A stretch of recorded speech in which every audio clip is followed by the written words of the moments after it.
mmepokea fedha kwa ajili ya kununua dawa za hospitalini na vitendanishi. Mmepokea fedha, na fedha hizo zimeelekezwa kwenye jambo mahususi: kununua dawa na vitendanishi. Zaidi ya bilioni 1.062 kwa mwaka wa fedha. Zaidi ya milioni 300 hospitali ya wilaya. Zaidi ya milioni 294 kwa vituo vya afya. Zaidi ya milioni 462 kwa zahanati. Mikoa mingine nilikopita, fedha zinakuja, utoshelevu naambiwa zaidi ya 90%, lakini kila mgonjwa akienda hospitalini anaambiwa akanunue dawa, pale hamna dawa.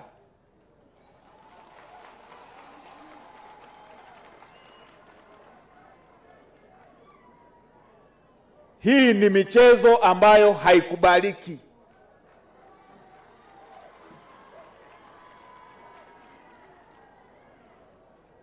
Hii ni michezo ambayo haikubaliki. Zinakujaje fedha zaidi ya bilioni 1? Na tukaambiwa utoshelevu wa dawa zaidi ya 90%. Halafu kila mgonjwa akishamaliza vipimo anaambiwa akanunue dawa kwenye duka fulani. Duka fulani linapataje dawa ambayo serikali haina?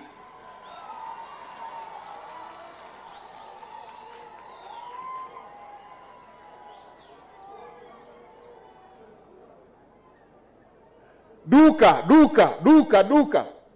na sehemu zingine ni kioski. Mtu mmoja anapataje dawa ambazo serikali inakosa? Na utoshelevu 90%. Na ninyi mnajua mahitaji ya dawa katika mkoa wenu, katika wilaya yenu. Mnanunuaje dawa ambazo hazihitajiki ambazo hazihitajiki mnanunua zinatosheleza, ambazo hazihitajiki mnanunua zinatosheleza, zinazohitajika mnaelekeza kwenye maduka mengine? Kama sio mchezo wa kupeleka dawa kwenye maduka ambayo ni ya kwenu, alafu ili wananchi waende kununua kule kufanya biashara zenu.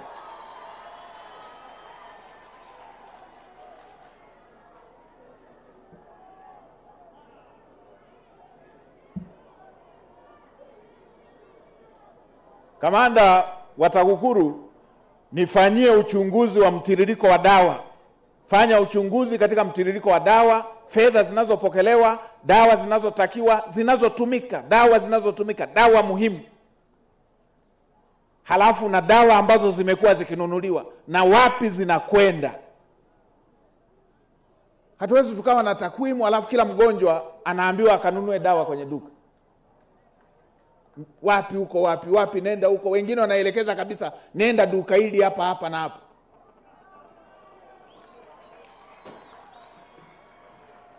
Nataka nijue fedha ambayo imepokelewa ya dawa zilizonunuliwa zimekwenda wapi, ni dawa za aina ipi, na zinazotakiwa ni zipi.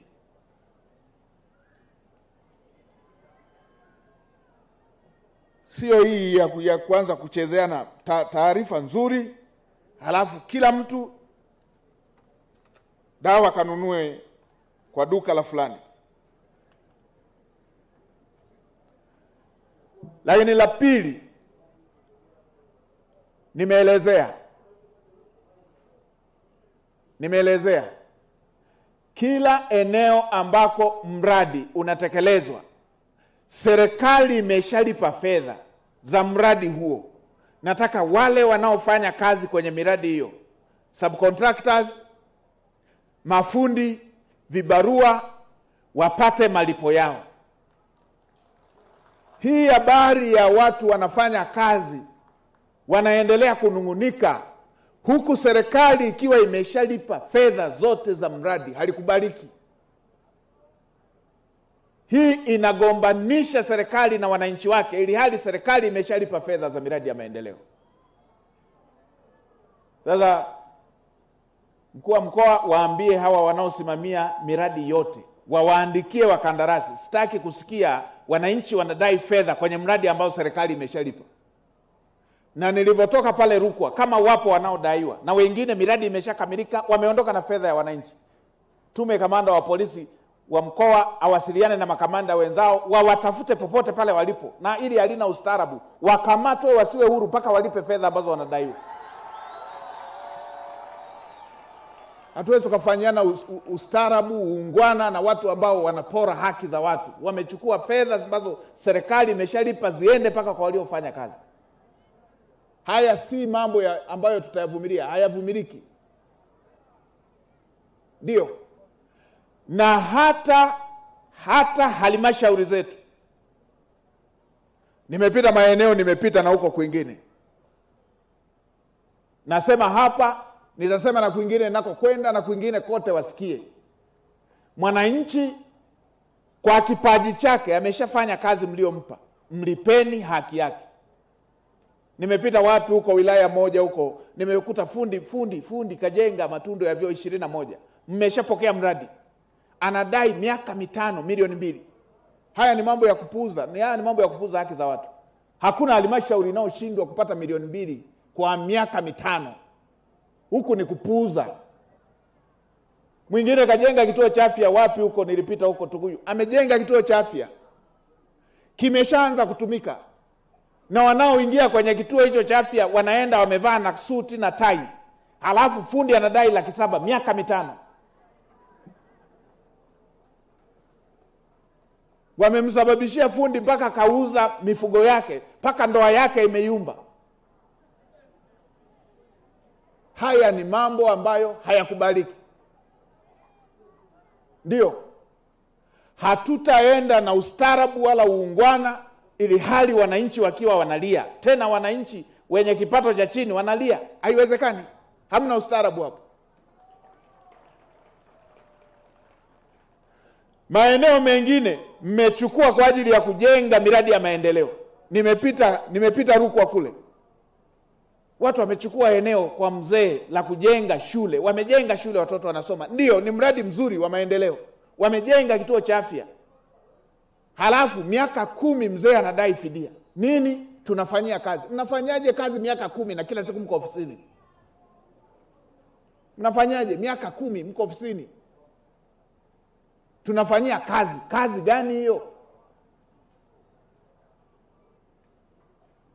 Na wengine wakibananishwa wanasema, unajua ardhi ni mali ya rais, kwa hiyo tumeitoa. Nani kawaambieni ni mali ya rais? Rais ameshikilia kwa niaba ya wananchi,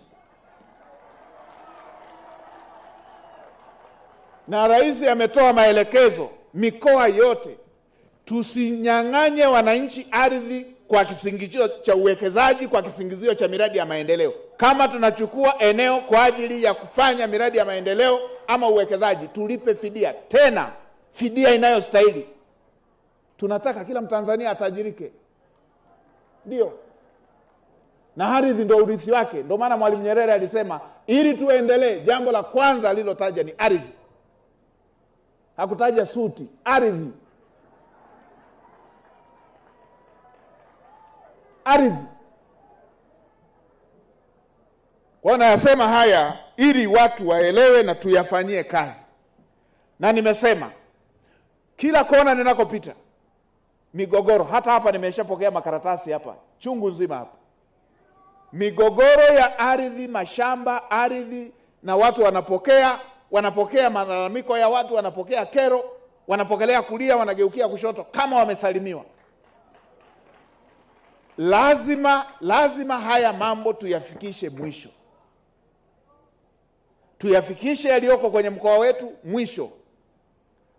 Lakini yale ambayo ni ya kitaifa, ambayo nimeshaona kila eneo, nimeshamwelekeza mwanasheria mkuu wa serikali, waziri wa TAMISEMI na waziri wa ardhi, watafute, walete mapendekezo yatakayo tumalizia tatizo hili la migogoro ya ardhi ya kila siku.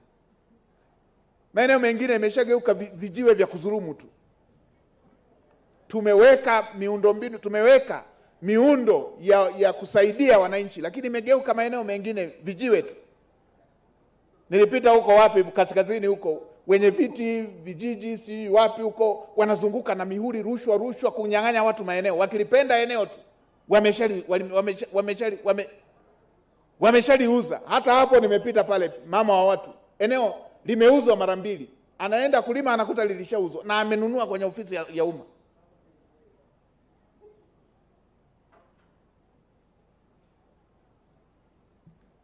Alafu wanabakia kusema sasa waziri mkuu mbona anakasirika? Sasa watu wakiudhi wananchi hivi, mnataka niwaimbie mapambio?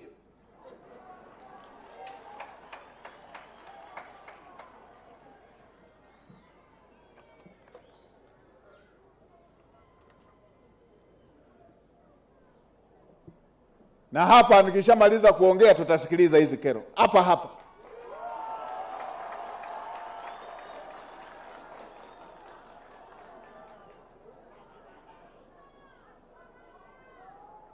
La mwisho, tunataka kuiona thamani ya fedha kwenye miradi.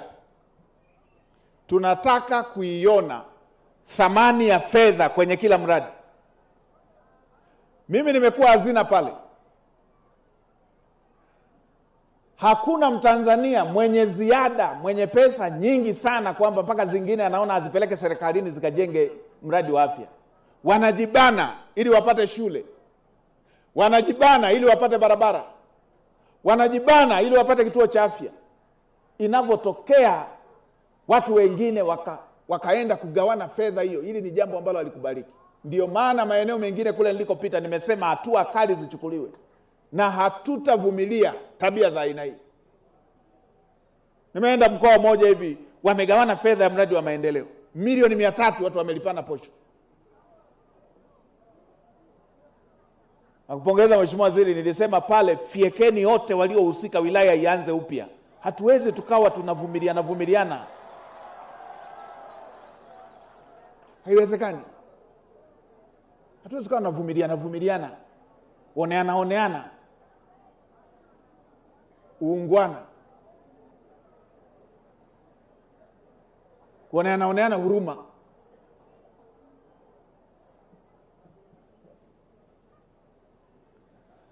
Sasa na hapa taarifa ninayo hapa.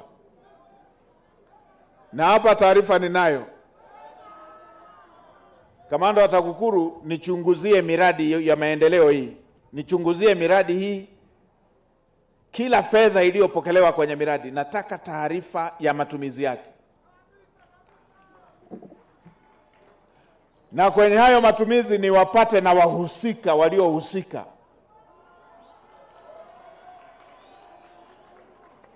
Ndio.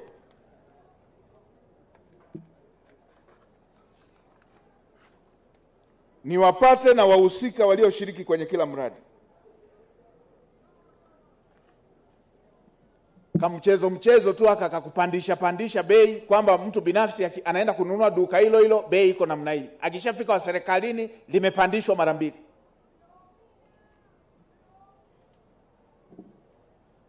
Nani kawaambieni mkishapewa dhamana ndio mna akili kuliko wengine? Yaani mtu anatoka muda ule mnunuzi binafsi, bei iko namna hii. Anapita ananunua vifaa vya serikali imedouble.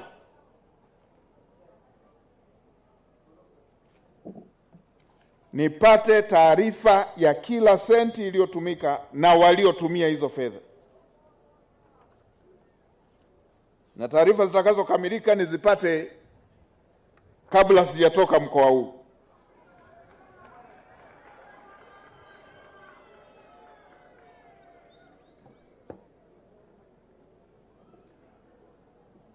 Nimeelekeza pia. Mheshimiwa Naibu Waziri wa Maji ameshajibu. Tunataka mitambo ya kuchimba maji ipo kila mkoa ifanye kazi. Hii mambo ya wanafunzi wanatembea na vidumu viunoni, tutawaotesha sugu. Tunataka maji kila shule. Si mitambo ipo? Weka mafuta, chimba maji. Mheshimiwa Naibu Waziri wa Kilimo alipotushinda mara ya kwanza kwenye uchaguzi, alikuwa anasema mimi nitakuwa nashusha mtambo wa kuchimba maji hata kwenye lami na chimba yanatoka. Tunakosaje maji shuleni na Daktari Samia ameshatuletea mtambo kila mkoa?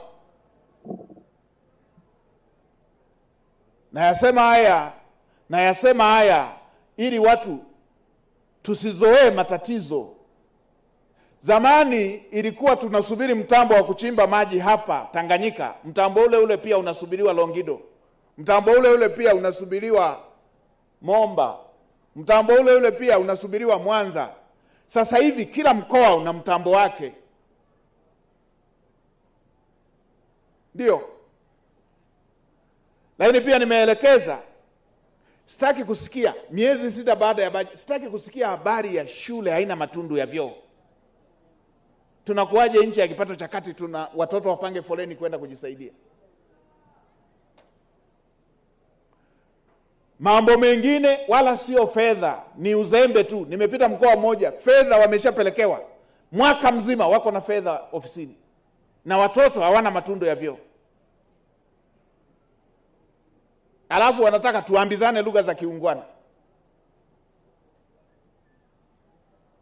Nikamwambia mkuu wa mkoa, ili hawa wajifunze, hawa wamekaa na fedha mwaka mzima wameshindwa kuchimba matundu ya vyoo, waambie hawa watoto wakajisaidia ofisi ya mkurugenzi na ya afisa elimu.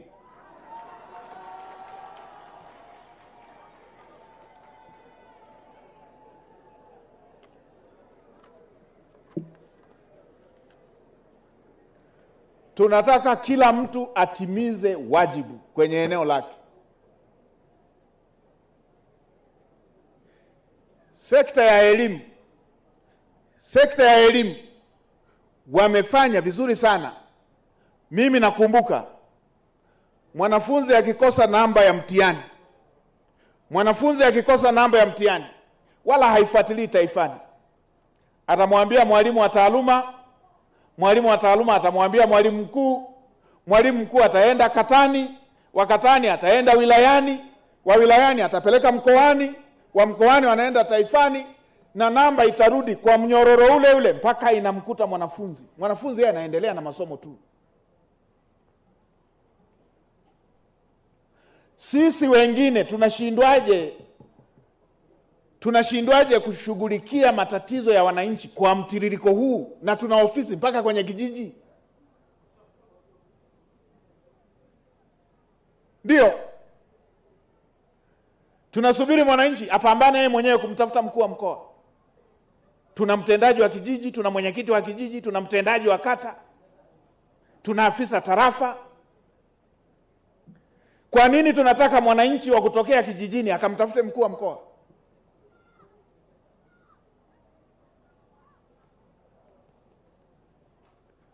Na vikao tunakwenda, hoja za wananchi tunaziacha huko kijijini. Tunaenda kwenye vikao wilayani, hoja za wananchi tunaziacha majumbani kwao. Kazi ya uongozi imekuwa ipi?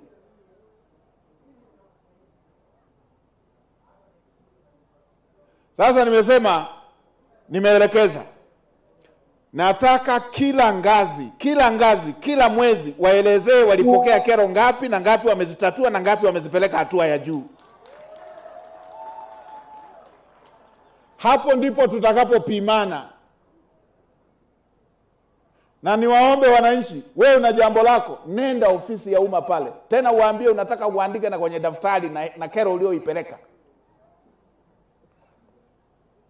Andika na tarehe. Naanza kuhesabu na muda. Hesabu imepita wiki ngapi? Hii mambo ya kuchukulia kawaida kila jambo la mtu si mambo yanayokubalika, na mambo ambayo si mambo ambayo yatavumilika. Tunataka tusilimbikize matatizo ya watu. Tusipuuze matatizo ya watu. Tusizoee matatizo ya watu. Tupate ufumbuzi. Hivi mambo mengine ya tunayasikia ni kwa sababu yanapuuzwa tu. Kwamba mtu kaazimwa shamba, baba alimwazima baba pale shamba, babake alipofariki watoto wameng'ang'ania. Kila kijiji tunajuaga mashamba ya watu, kwamba lile ni shamba la yule, ile ni shamba la yule, ile ni shamba la yule. Haihitaji hata kumsumbua mtu kwamba nenda Rukwa, nenda mahakama ya wapi ya ardhi, sijui wapi, nenda kanda. Tunasumbua na bure tu. tunamjua huyu anatumia ubabe, huyu hapa ni mali yake, dola ipo, watu wasio na adabu, wasioheshimu mali za wenzao, unamshikisha adabu. Ndio maana dola kuwepo. Unaachaje watu waonewe wanyonge? Wengine wanatengeneza dili, wanajua huyu tukimshtaki Rukwa ataishiwa nauli tu, atatuachia hii mali.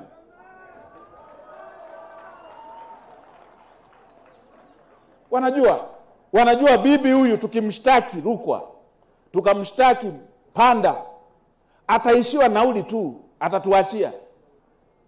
Hatuwezi tukawa tunaenda hivyo janja za aina hiyo, mission town za aina hiyo.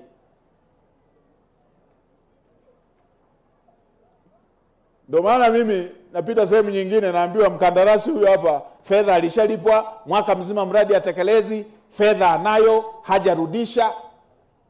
Nasema eti tuchunguze. Tunachunguza nini na mtu ambaye tulimpa fedha red handed hivi? Tunachunguza nini? Eti pelekeni mahakamani. Unatuelekeza tupeleke eneo tupotezee muda. Kamata, weka ndani, asitoke mpaka atapike hizo fedha. Ndio, hii mambo ya kuzubaishana, babaishana, tunapotezea na muda. Ya kufanyana wajinga. Alafu kwamba nanaye haribu ndo mjanja, hapa hakuna. Ndio.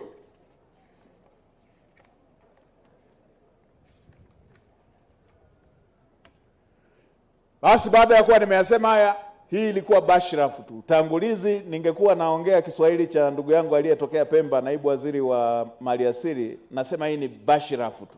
Ni utangulizi tu.